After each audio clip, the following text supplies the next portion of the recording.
Because I think on this whole topic of fear and transparency, I think we're hearing from the panel that, being honest and transparent is, 9 times out of 10 your best bet. I mean, Tanya, if you have somebody who's on probation and they've relapsed, I mean, do you want to know that? Absolutely. I mean, or do you want to find out about that in 3 weeks or a No. month's time? I want to know that. And in fact, when my clients come to me and they're honest, it's almost like a reward. If I have a client who comes and sees me and they say, I relapsed, I used last night, a lot of officers will want to go have them drop to make it official, to get the paperwork so that they have something to use in court. I don't do that. I mean, I'm not going to say I never do that because my role is law enforcement, and I understand that. But if it's initial, I can even go a few times. And it's not what my bosses want me to do because there's protocols to what my job entails. But with this population, I appreciate when they tell me the truth. When they tell me I relapsed, that tells me I want help. Because someone who doesn't want help and wants to continue to use is going to hide, is going to lie, is going to be, just run around and not show up, et cetera, et cetera. So when I have a client that's going to tell me, hey, I relapsed, I know this person wants help. And so my first inclination is to get them what they need. If that's another stent in inpatient treatment or more outpatient treatment, or if they're already seeing a counselor, connect with that person, make sure everyone's on the same page and figure out what do we need to do for this person so that A, they don't continue using, and B, so that they stay safe. That's my priority. So, and like I said, that's very different, and that's not, unfortunately, how every officer handles their cases, but I know that the tide is turning, and more we're realizing that, again, that punitive approach isn't working, and if we're going to get ahead on this problem, we have to be more understanding and meet that client where they're at. So when, if ever, do you notify the judges that this person, by the way, since the last time I saw you, relapsed so many times? And how does the judge receive that information at that point? So absolutely, that's a good question, of course, because again, my role is law enforcement. So let's say I get all heroin cases. So my first thing when I first meet that client, I need to know when was the last time that you used, and are you in a position where you need help immediately, or what can I do? How can I help you? So once that's determined, 90% of my cases enter inpatient treatment. And inpatient treatment in Illinois right now is under 30 days with insurance. Unfortunately, that's a whole nother forum, but we won't go there. But if that's all I can get, then that's what I need. So they'll go into inpatient, and then I work with the counselor and find out what is their aftercare plan. Whatever that is that counselor tells me that my client needs is what I'm going to push with that client, whether that be meetings, sponsor, more classes, whatever it is. So as this is all happening, Your Honor, then they sometimes slip, and then that's when I'll again restart, like, okay, what do we need? So about, I would say, if I had to put a number on it, and it really does depend on each person and the client and the story and what's going on in that person's life, but probably around like the third time. If it's like, okay, we are working with you, we keep doing this, and you keep making a bad decision, then maybe I'll start the process. And that would mean for me filing a violation of probation, notifying the state, this is what's going on, let's go in front of the judge and make the judge aware of the situation.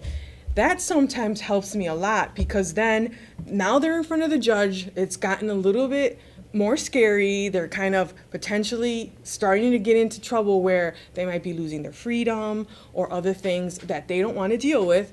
So that sometimes will be what helps get them back on track. So basically is when I see that they're not serious about recovery or wanting to maintain that sobriety and recovery. And again, it's a case-by-case basis, so go ahead, Chelsea. So I don't know, How many, I would like to know from your perspective. Yeah, absolutely. How many of those cases do you think have treatment plans that aren't working for them, or alternative mechanisms for treatment that aren't being considered within the criminal justice system? Wow. I mean, that's That's a an tough excellent question, case, and but- it is. But I would say probably most of them. And why I ask that is because the way, like you said earlier, that the criminal justice system has not caught up to the times yet. Absolutely. And I firmly believe that, because we know that there are evidence-based practices like medication-assisted treatments, and when I say that to the audience, I mean treatments like methadone and buprenorphine products and naltrexone products for opioid use disorder, and there's also medications for tobacco use disorder and alcohol use disorder that often do not get wrapped into the conversation, that are evidence-based, that we know work. There's a lot of efficacy data around them. If done well, if done appropriately by a licensed addiction physician in combination with a licensed clinical social worker, hopefully, we're doing that. That's the model that at least NIDA is suggesting that we follow in ASAM. However, that has not translated yet into the criminal justice system, and this is something that I see by and large on a daily basis. Relapse, right? We know relapse is a part of the disease. What I'm curious about, though, is we know that we have these medications, and not everybody needs to use them. That's not something that everybody needs to do. But we know that they reduce cravings. We know that they reduce withdrawal symptoms that are going to make somebody want to go out and use or engage in the behavior that's fueling their addiction. But then we call them weak. We call them not sober. We do this stigmatizing crap. Frankly, it's crap that I don't take well to, because it saves people's lives, genuinely does. Absolutely. And then you may want to recommend that. Yeah, So what happens when you do absolutely. recommend that, and or how can you intervene with maybe the treatment provider to maybe adjust the treatment plan? Absolutely. The good news is that we are catching up to, and that's another model of harm reduction. MAT, medically assisted treatment, is something that I would say right now 90% of my clients are on. I'm pro MAT. I push MAT. That's one of the first questions that I ask when my client comes in is, are you interested in this? Because when I send them off to inpatient treatment, a lot of our treatment agencies in Lake and Cook County have now developed programs that are specifically MAT. So they will prescribe and give the client whichever one of those medications are appropriate for that person, so they can get started, that can help them with their recovery and sustain some long-term sobriety. I'm 100% pro MAT again, and thank God the department in Lake County, we're on board. And it's taken some time, because I did drug court for 7 years, and in the beginning, we wouldn't take people who were on MAT into the program, because it was like this mentality that it was another drug, and now it's come full circle where my boss, Steve, is 100% on board with MAT. It's just because we see the data, the evidence, and it's working for people. So the bottom line is we have to look at saving lives. At the end of the day, that's what matters. And if that is a tool that is going to help us with that, then by all means, we're 100%. And you guys are giving out Narcan too. Yes, we which are. I think is very cool. I give out Narcan to all my clients' families. I ask my clients if whoever you live with, whether it's a partner, a spouse, a parent, do they have Narcan? And if not, I will be over to the house to explain to them how to use it and give them a kit. Because I know that if they overdose at that house and there's not a kit there, then that's a possibility of a death that didn't have to be a death if they have that tool. So I'm all pro Narcan, I'm pro MAT, I'm pro whatever works at this point, because that's how serious this problem is. And that reminds me of one issue with respect to the civil cases. So let's say you are wrapping up and that you have, you've reached an agreement and you're going to use X, Y, or Z in order to monitor and in order to treat. I have seen, in cases that I've inherited, language that really is not proper in that, and you can probably speak to this more, in that they had anticipated that this would be the standard, and they said, this is how we're going to do this. This is how we're going to measure this, and this is how we're going to treat it. And some of these measurements are antiquated and they're not used anymore.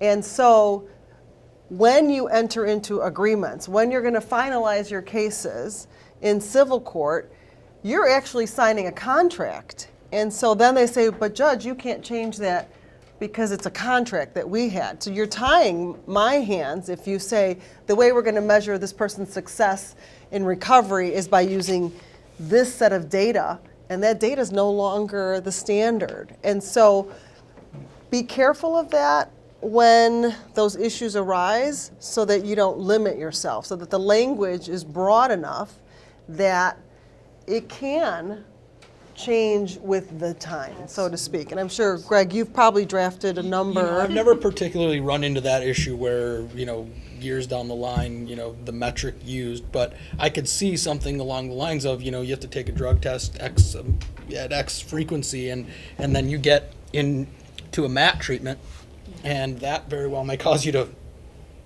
come up positive on that test. And if that's what that agreement said, which is, like she said, it's a contract really about the strongest one you can get because it's one that was stamped by a court, not just signed by individuals or entities. You find yourself in trouble. And now I'd like to think, judges could get more creative to say this doesn't really fit within the intent, but that's still an argument you're going to have and pay to have. So you want to try to. I've never thought about that, but.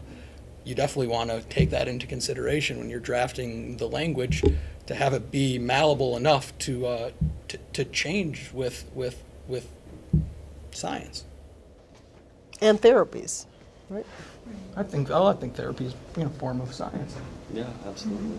And particularly with medicated assisted treatment, I think that it's also taken a long time for even people in the addiction field to catch up to that too. And particularly in 12-step programs, a lot of times, even still, there is this mentality that if you are taking something like Suboxone, you're not sober. And unfortunately, that drives a lot of people, I think, out of the program and back to, something that is going to get them into trouble, and so we strongly agree with you, that MAT treatment is really important, particularly with heroin users, that, it's not a sign of weakness to accept that help, that it's actually a sign of strength that can give you enough of a bubble to, bring you up to the surface, to get your head clear and to really start to understand what's happening underneath the surface, and whether it's a long-term commitment to something like Suboxone or a short-term commitment, I think that's up to each doctor to work out with their own patient. But I think certainly it's something that is really helpful, especially in the beginning of sobriety. Yeah. And if it's something new, I would urge you not to be afraid to ask your lawyer to bring it to the judge, to say, this is what we're contemplating doing. This is really what's going to help in the recovery, and to educate the judges on this. I seek out extra education. I look for it. And so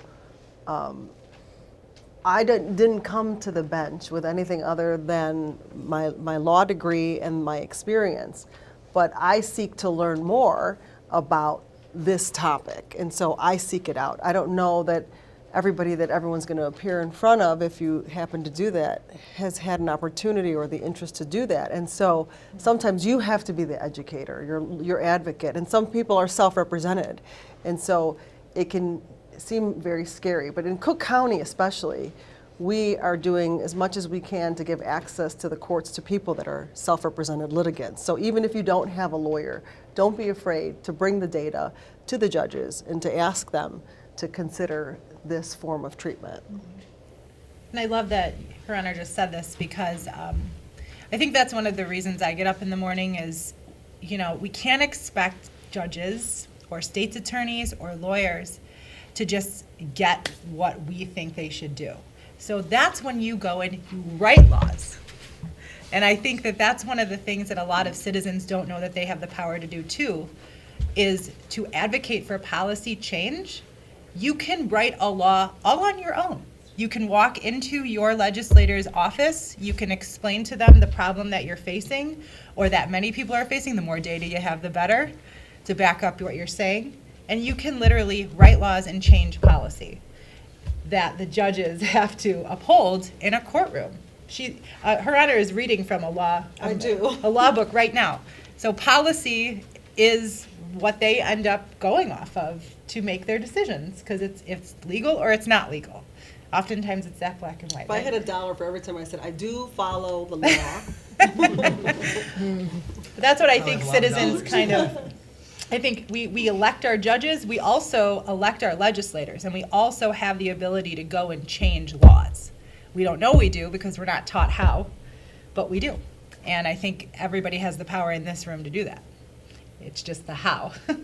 Which is saying, Which was a be whole an other panel. Be an activist. Speak Be an up. activist, yes. The law's going to follow slowly behind Right. what the community is hearing and saying, and I commend the two of you for the work that you're doing and really leading us, with some people dragging their feet clearly, but leading us forward. And judges are limited sometimes in what they can do because they have to follow the law, and if they don't, they're going to get overturned on appeal. So we all should be activists and paying attention to what's going on, paying attention to who's being elected, and because does make a difference. The laws will change slowly, but they do change. And let me give you a quick example of exactly what she's talking about is naloxone.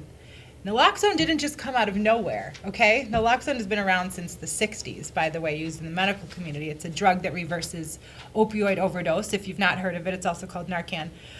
We knew in Lake County, State's Attorney Nierheim and I were trying to figure out how do we solve this overdose crisis. And one of our barriers was that law enforcement could not utilize naloxone. They're the ones on the scene, they're the ones coming to the home, they're the ones with the power to save the life that they're literally physically looking at on the ground, waiting for ambulances to show up while the brain is slowly dying. And they know that they have the power in their hands to do that. And the one thing that was our barrier to creating more life-saving opportunities was the immunity piece for them. They couldn't do this legally. And it was going to be hard to argue whatever could potentially happen in a courtroom. And to me, who's lost a sibling to this, I didn't find that at the time to be a big deal. But to them, it was a big deal, and it is a big deal, and I've since learned why. So making naloxone immune for lay people and immune for, especially for first responders, it was game changing. Because now any first responder can access it, and they can utilize it. Tanya can utilize it, a judge can utilize it, anybody can utilize it. Without those laws passing, we would have lost way more people. We would be thousands of deaths a year more than we are right now. So the power to pass laws, the power of the citizen to vote and to choose is huge. And it's a right, and it's something that we take advantage of. It's something that we don't know we should be grateful for that right. And I hate to say it like that because other countries, you can't do the same thing. You just can't. But you can here. And the only thing David forgot was to have a register outside here that could register you to vote in case you're not. Yeah, that's a great idea. You can do it on your And then we'll phone. tell you who to you could right vote now. for. Everybody take out their phones and register.